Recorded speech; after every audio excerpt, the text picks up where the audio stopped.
This is Emonews, and we are beaming with excitement as we bring you live coverage from the construction site of Dominica's newest international airport.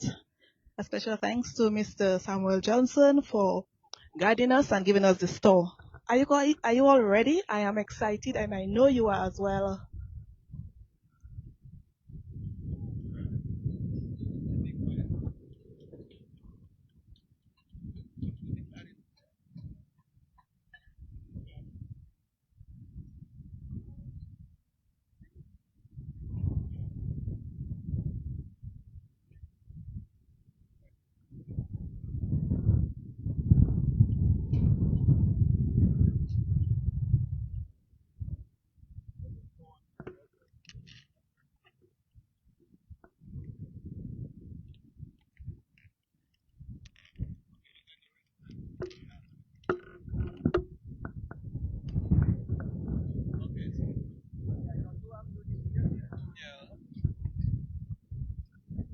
So, welcome to the international airport site. We're live uh, on MO. Finally, thanks for making the time to visit. I know we've been trying to arrange this for the longest time. So finally, we were able to have you visit the site. And actually, your timing is perfect because we have with us visiting at the same time the Eastern Caribbean Civil Aviation Authority doing one of their visits and inspections, and the team. We just had a meeting with them to go through the plans and the progress to date, collect feedback. So we have these periodic checks that are performed by ECA as our partners on the development of the site. ECA is the regulatory authority for civil aviation in the Eastern Caribbean and interfaces directly with ICAO, which is the International Civil Aviation Authority. We are standing right now at the site of the terminal. So if you look behind me, you'll see um, the, uh, the beams and columns that form the terminal building are currently going up. Uh, the backfilling, foundation works, all of that has already been completed, and you will see all the way at the top. You can get a good sense of how tall the structure is going to be, because on top of this, you're going to have the roof going over it. The intent is to have the superstructure completed by April, March of next year, and then you start working on the internal finishing works. Anyone who's built knows that the excitement is in the finishing works. So we're looking forward to that. And then simultaneously with the terminal building, you would have seen as well the FBO and the tall building that's going up all the way to the end over there would be the air traffic control tower. And then right next to the air traffic control tower will be a hangar, and then the building to the furthest point will be the cargo terminal. The intent being that once the airport is fully operational, you'll have larger aircraft with capability of carrying air cargo to and from Dominica, so which will be a boom not only for those importing but for those exporting cut flowers, fresh fish. I'm told we exported before. It's something we could look at again, and any small volume, high value type products. So we're looking forward to that. Amerijet, for example, which operated out of Douglas Charles, could no longer continue working into Douglas Charles because of the size of the aircraft that they shifted to. Just too big for Douglas Charles. So that is one we've been talking to in terms of getting them back into Dominica to get cargo operations up and running. So all in all, we're tracking very positively. We are slightly ahead of schedule, and you could see from your drive to the site, a lot of the platform has already been completed. Yeah, where we're standing right now is the at the entrance to the terminal. So if you can imagine, you're going to fly out. Your car will be dropping you off right where we're standing right now, and to the right of me would be your parking lot. The designs that we have ensure that the parking lot is like in close proximity to the terminal. So it'll be a drop off, and there's a covered walkway to the terminal, and no long type of walk. It's very convenient. Yeah. Where we're also standing, if you look at the top here, you'll see that the entire slope has been graded, because where we're standing used to be a mountain, or by Dominican side standards a hill. In other countries a mountain. But we had to blast this thing down to get to the finish level that we're on.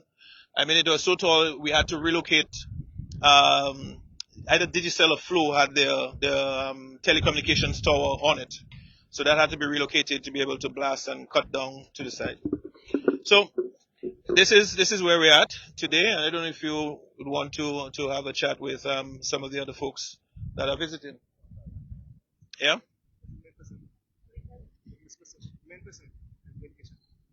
Sure. Mr. Whittier.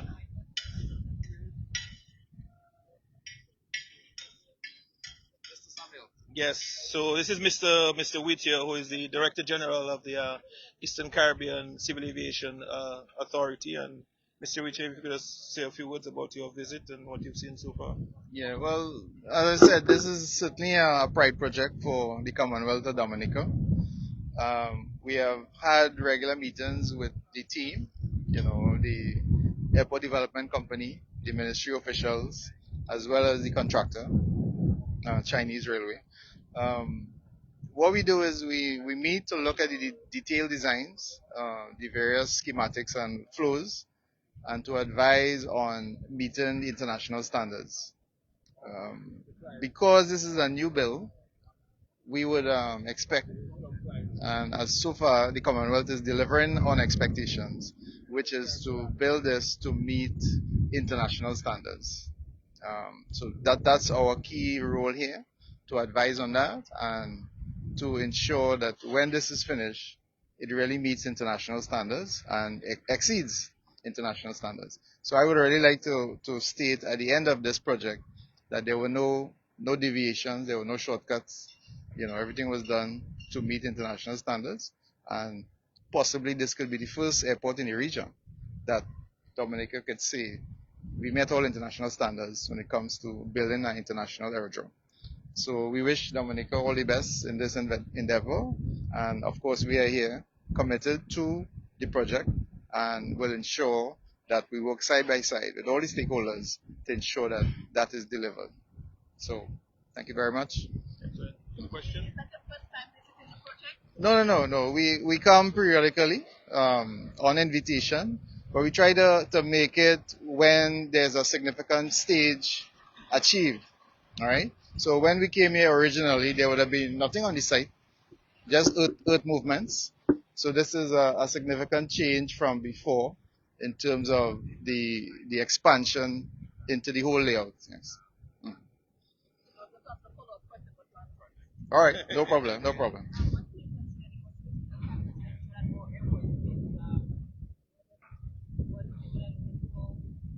Standard. What are the critical elements? Yeah, well, we went through today. What was the name of the drawing we went through today? We went through Site layout. a site layout, as well as some of the raw physical dimensions in terms of how far the key components should be distance from each other, which will be critical for this phase of the project. So we would look at, I mean, I will not get into the specifics, but in terms of distance from the runway center line to the fence, to the terminal building, taxiways, taxi lanes, and so on. And those sorts of dimensions we would have verified. Of course, the internal design and the layout of the buildings and the flows and so on, that is purely with the airport to decide how they want to orient and configure those. And we really do have a say in that, right? But in terms of whether or not it's meeting international standards, sure, we could say that is assured. We don't see any difficulties there. And speaking to the project manager, we were talking about in terms of expansion, what is the options if we need to expand or if some expansion is needed, and he assured us that the acquisition or the project footprint extends way beyond what is required. So there apparently is enough room for any possible expansion in And the that, future. and that's actually one of the design elements of the project, that the master plan took into consideration not just current demand but future needs and future expansion as well. Yeah. So typically, the plan we saw would have had a build for, let's say, one hangar, right? And of course, if there's need to add, because business is coming to Dominica, then there's certainly enough space for clients to build out and add some hangar space. Mhm. Yeah. All right. And then DG, you also brought with you some members of your team. If you could Yeah, yeah. expound a little bit on that. Well, because of airport is a fairly, well, not fairly, it is in fact the most complex area that we do oversight on, because of the many different disciplines that impinge on this particular point. So from flight operations, there's aircraft maintenance, there's air traffic control, there's CNS equipment, there's aviation security.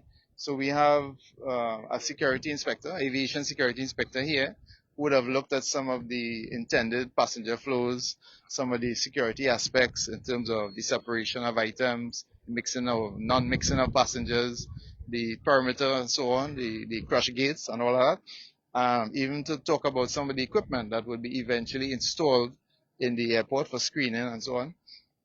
We have the manager of the CNS services.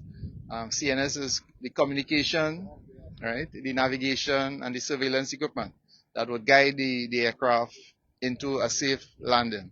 So he would have looked at that aspect in terms of the landing aids and the navigational aids, and would have given some pertinent advice, which to the smile of Dominica, there is some area where some cost savings could accrue based on looking at what is in the initial design and what is being proposed versus what might be a future look.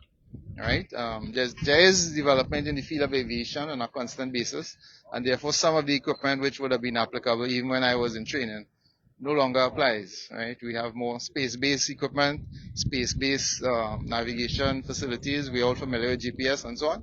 So some of that discussion would have taken place, and then of course it is for us to say, okay, this is the minimum standard, and what we see is Dominica taking it up a bit to say, well, we will do more than just the minimum standard.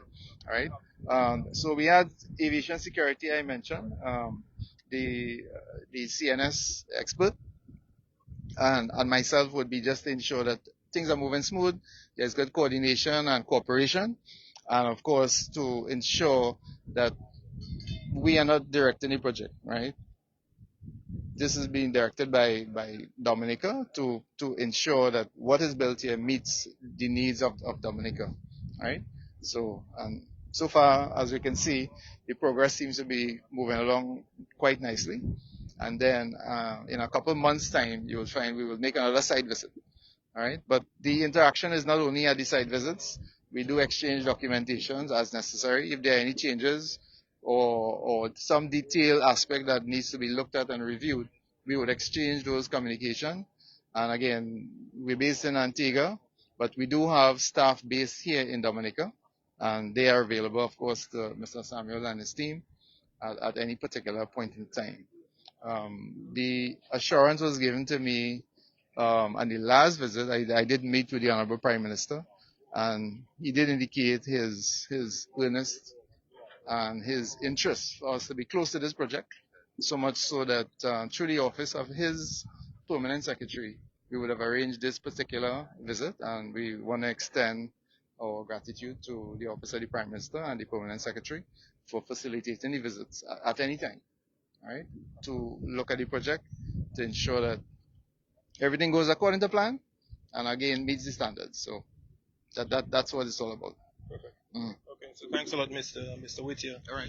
And then part of the team that's involved probably in the background and MOU. I think you walked well today, Mr. Lloyd and Mr. Lestrade. Um, they're usually behind the scenes, but I think you're able to grab them today.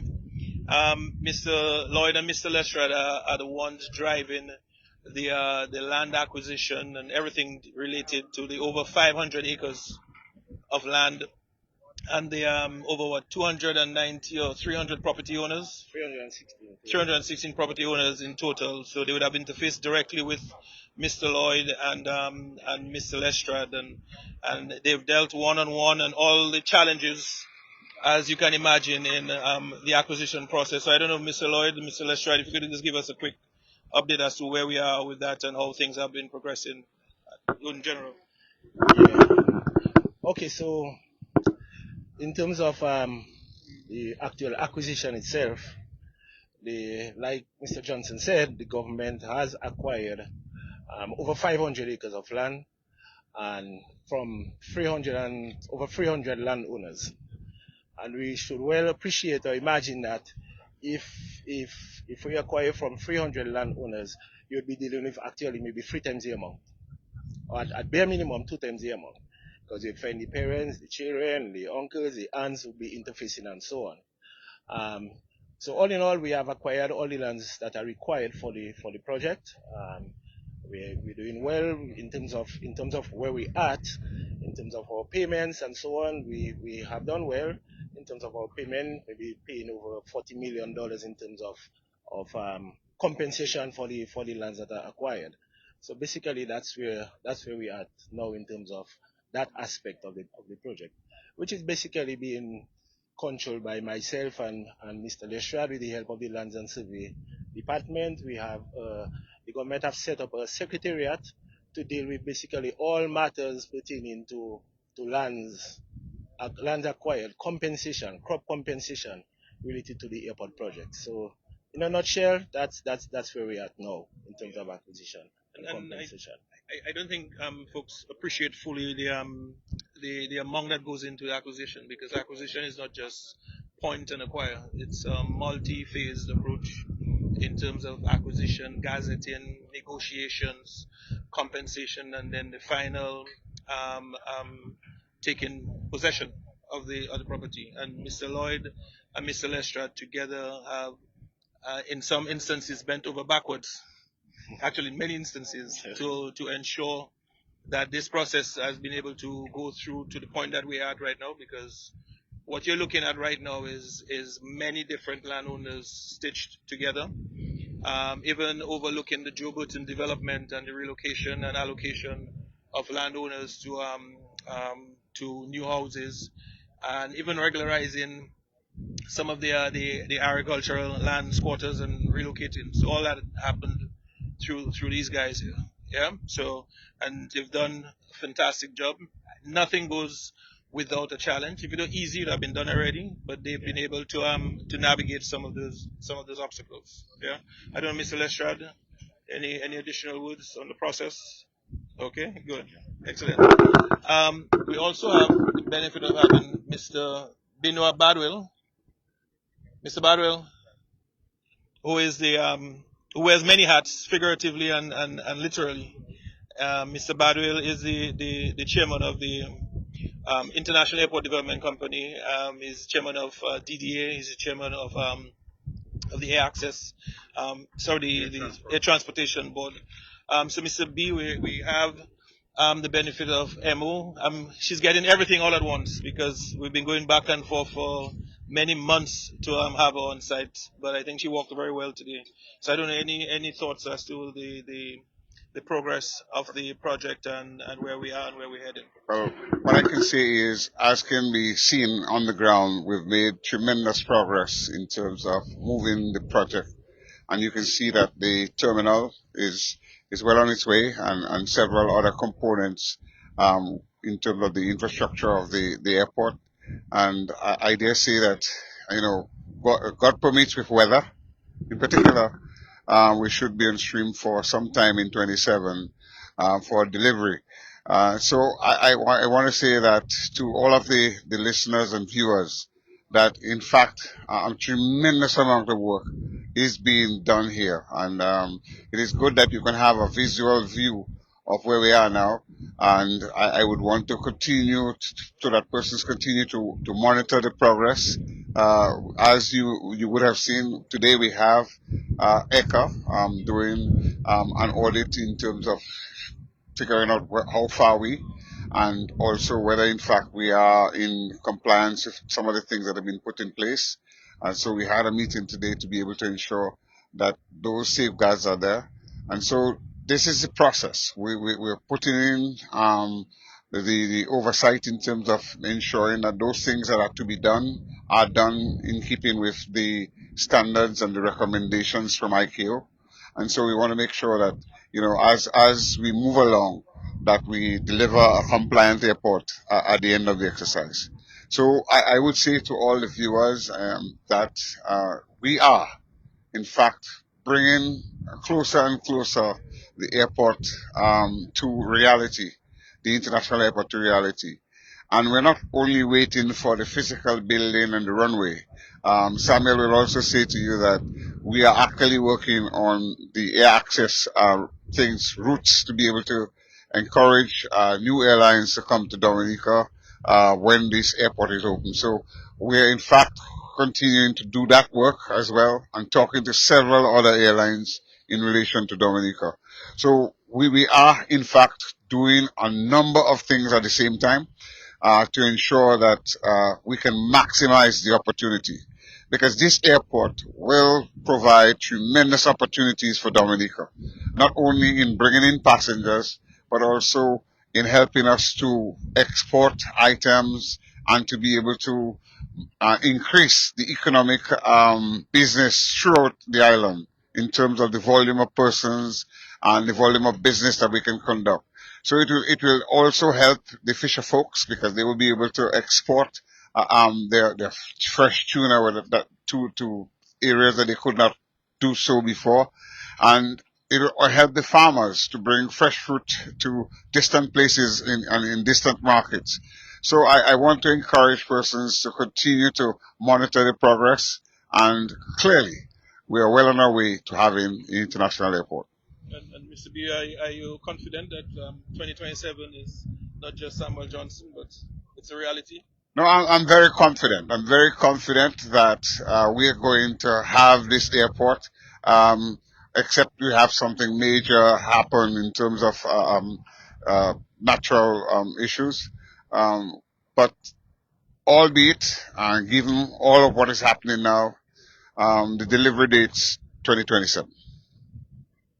Excellent. Okay. Any questions? Good. Okay, so sure. Yeah.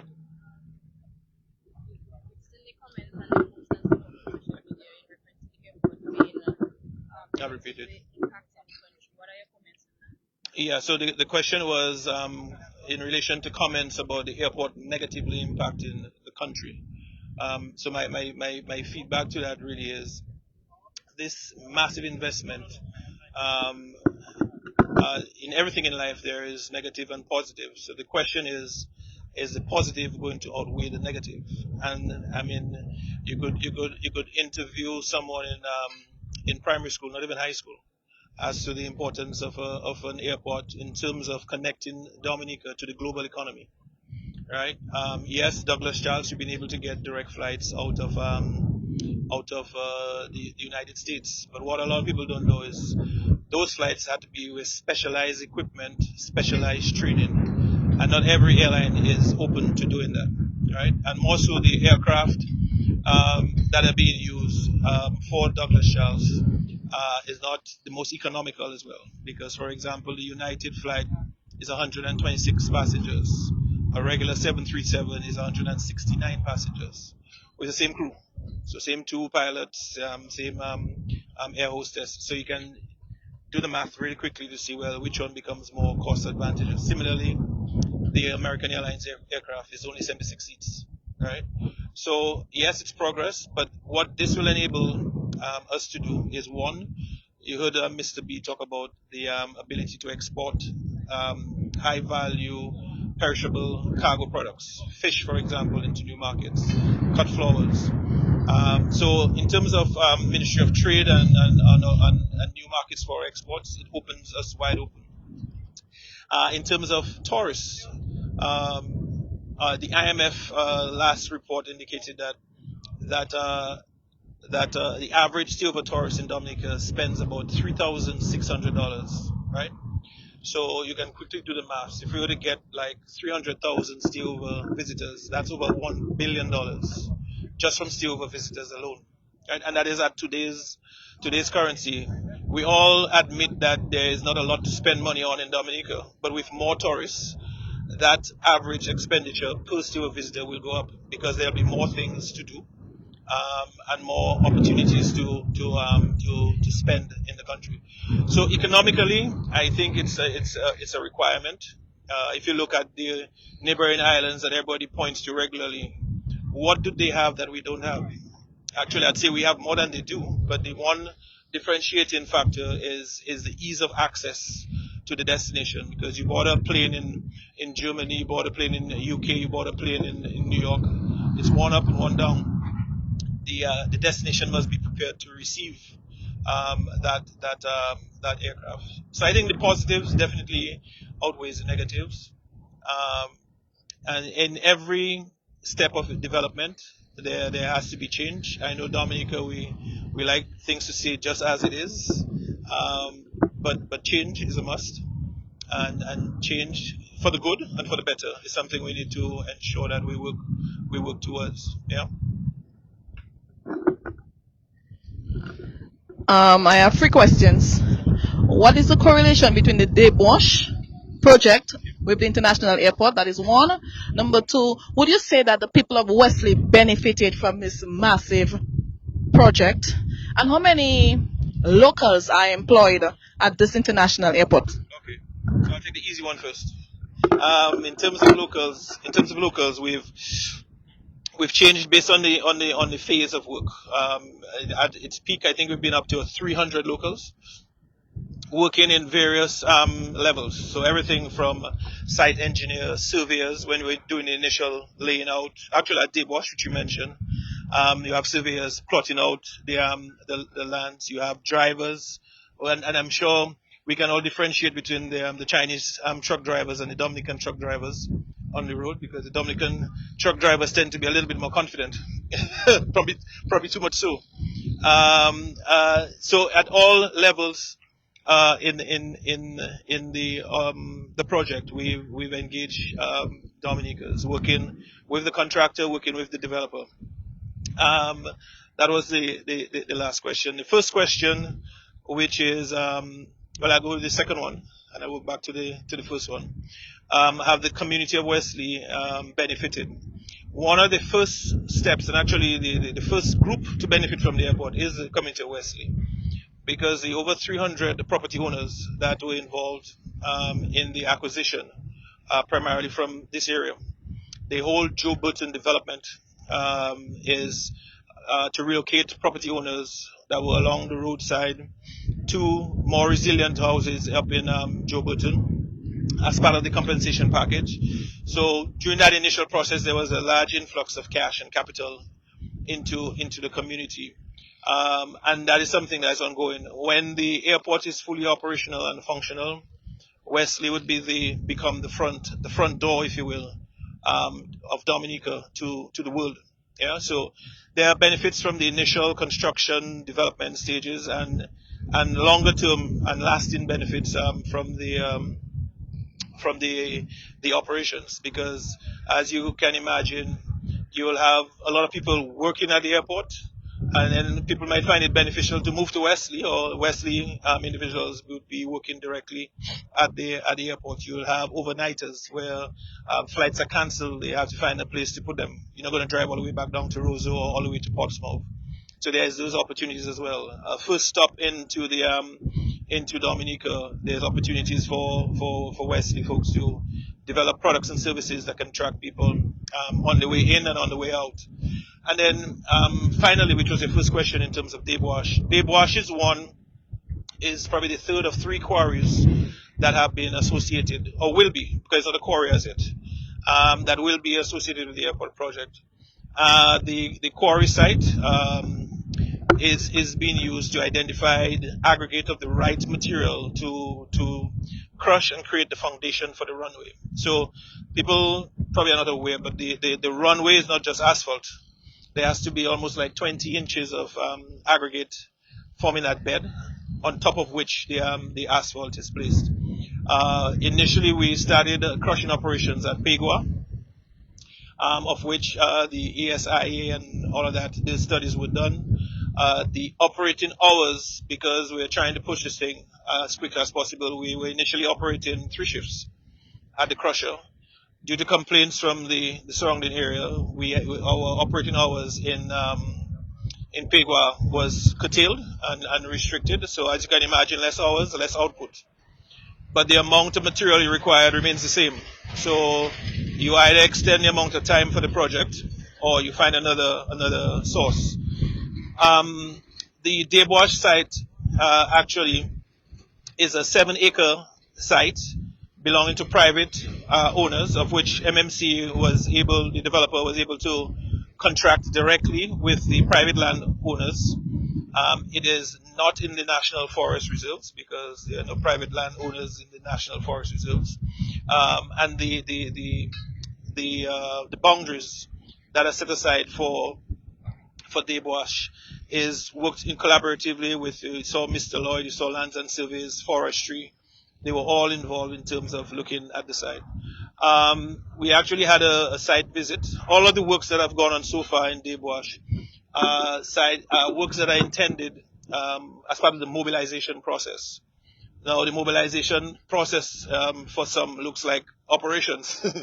And I think we try to work in parallel with some of the studies and consultations. But the PM just did a visit today, actually, at Debosh, and there is going to be a regrouping with the contractor and all ministry officials related to the project to ensure that any parallel processing is something that planning and the developer and government and forestry and environment are all in accordance with. So as we go forward, but there are no quarry operations per se. The massive wall, and probably to a fault, one of the things with CR5, they tend to be very professional in their approach.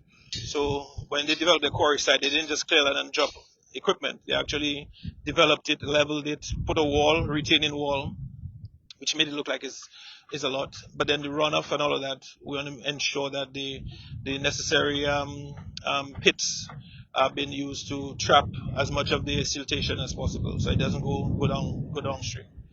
So yes, it is associated. It is the reason why that quarry is being developed. We use the Ansdime quarry, we had the Pegua quarry, and now Debosh will be another one associated. One of the things that we don't want to do is to have to import aggregate. That would be a sin, in my mind, for Dominica to have to import aggregate from another country when we have the materials right beneath our feet. And by all testing, the quality of the material we have here is really, really good. And the private landowner is okay with and contractually engaged with CR5 and MMC insofar as having the operations in that location. Yeah? Does that answer your question? For the purpose of my viewers, let us tell them what we're saying in the background again. Sure. So right behind me is the terminal. This whole building, from the tallest point to the left, all the way to this end down here. That is all the terminal building. As you can see, it is going to be a two-story structure, right? Where we're standing right now would be your no departure, where you'll be going in through your security checks. Your check-in would be in that corner, in the left corner. Your check-in, we have 28 counters where for check-in. Then after, we have 28 counters, 10 kiosks and increasingly people are checking in on their phones. So even the counters, we're going back and forth as to how many counters we would require, because very modern. We're not going to be the biggest, but we'll be probably the most recent and hopefully the most advanced. From the check-in area, they then go through the center here, which will have an initial your screening would happen in this area, and then they would go up to the second floor, which would be departures. Departures would then connect through 5 boarding bridges, 5 jet bridges, as some people refer to it, to the aircraft. On the reverse, it would be coming through the same jet bridges into the immigration, which would be just behind your security area, the ground floor. Then go through customs, your baggage carousel, and then come through on this end over here would be your arrivals, yeah, and your parking lot. The buildings that you're looking at, the one that is shrouded right now in scaffolding, that is your FBO. The one next to it, the tall one protruding up on the 5th floor, that is the air traffic control tower. So that is going up. And then right next to it would be the hangar. Next to it would be the cargo terminal. And on the side of the cargo terminal would be the air rescue and firefighting building. Yeah. So it's a complete build out. And all in front here would be parking. Yeah. 5 gates. Yeah. Including regional. Yeah.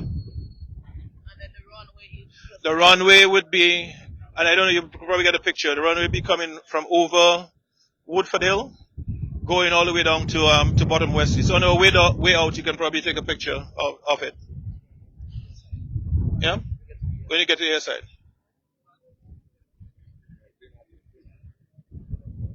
Okay.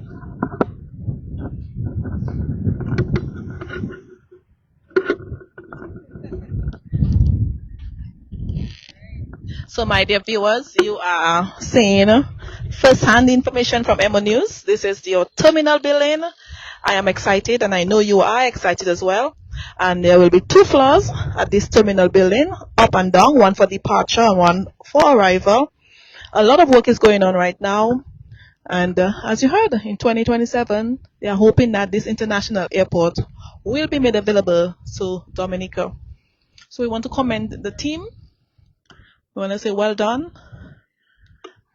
And we want to say a special thank you to Mr. Samuel Johnson for giving us this interview and this tour. I have been trying for a while now. And some of you may be saying, Emonews don't show anything that is happening in Dominica. But guess what? Emonews can't just come here and just show what she wants. So it's been a whole year I've been trying to get him. And this is happening right now. It's a year now, and I'm here to show you exactly how and the work that is going on right here at the International Airport project. So this is the